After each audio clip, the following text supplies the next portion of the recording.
Señal directa. Buenas tardes. Con el privilegio de estar en este espacio, saludo al Sistema Universitario de Radio y Televisión y muy especial y particularmente a su amable audiencia. En días pasados hemos tenido testimonio de un evento complejo, grave y de profundas consecuencias sociales, en la medida en que se pone en entredicho la facilidad de realizar el trabajo de informar en general y del periodismo en particular.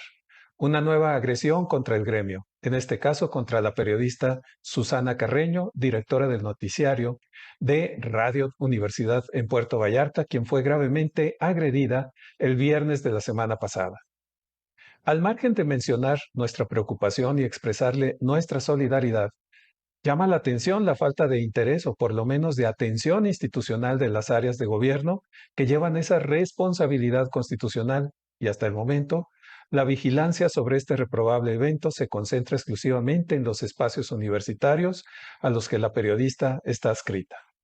Algunas veces se olvida el peso de la presencia informativa en la construcción de sociedades democráticas y para que esto suceda, el Estado tiene la obligación de garantizar las condiciones para que se comprenda el papel y relevancia de la información en las decisiones que diariamente se requieren en nuestra perspectiva individual social. En las sociedades modernas y sobre todo planteadas desde la perspectiva de un régimen democrático, la información y la comunicación constituyen un elemento esencial en la libre circulación de contenidos, que favorecen el hecho de tener una clara perspectiva del espacio local y extendido, y fundamentan nuestras decisiones y la forma en la que construimos el valor de las mismas en la dimensión social. Desde el momento mismo en el que se concibieron las sociedades como estados que representan la voluntad de los ciudadanos, entonces se requirieron fuentes de conocimiento que permitiesen representarnos el mundo en el que nuestras acciones tienen efecto.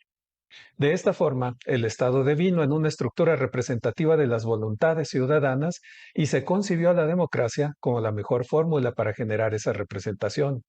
De esta manera y bajo el principio de un Estado representante de las voluntades ciudadanas, se requirió que los ciudadanos puedan tener fuentes de información con las que orientemos nuestras decisiones en todos los órdenes sociales de la vida cotidiana.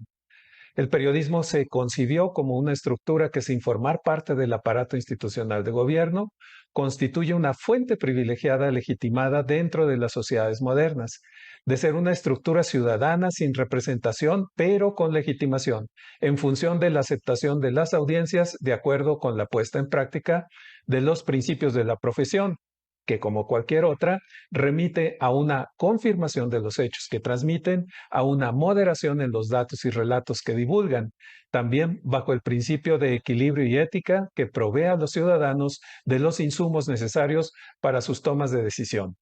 Bajo esta perspectiva se cumplen los elementos necesarios para exigir de los medios y de los periodistas calidad, honestidad, ética y objetividad.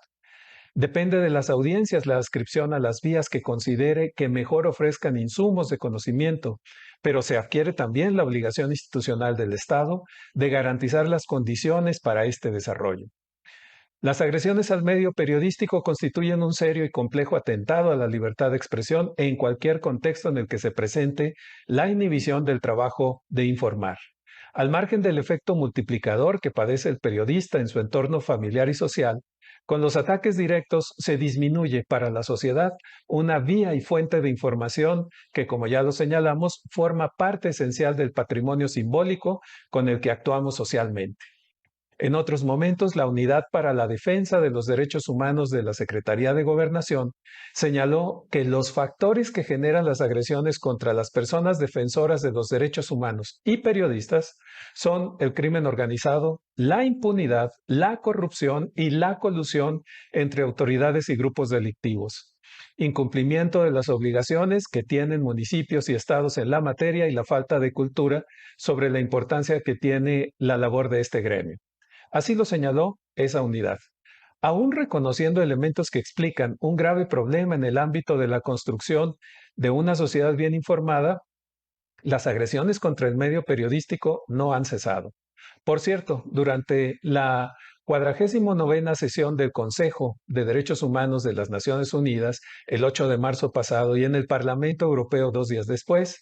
México fue señalado como un país con niveles alarmantes de violencia contra periodistas y de vivir un clima en el que se denigra su trabajo. Tal y como lo señala la Secretaría de Gobernación, se trata de un grave y profundo problema de importantes consecuencias sociales y, sin embargo, como lo reconocen las propias autoridades sobre la materia, no se vislumbra en ninguno de los niveles transformaciones que garanticen el derecho a la información, de forma que nos queda esta pregunta: ¿prima o no en el Estado de Derecho en materia de información?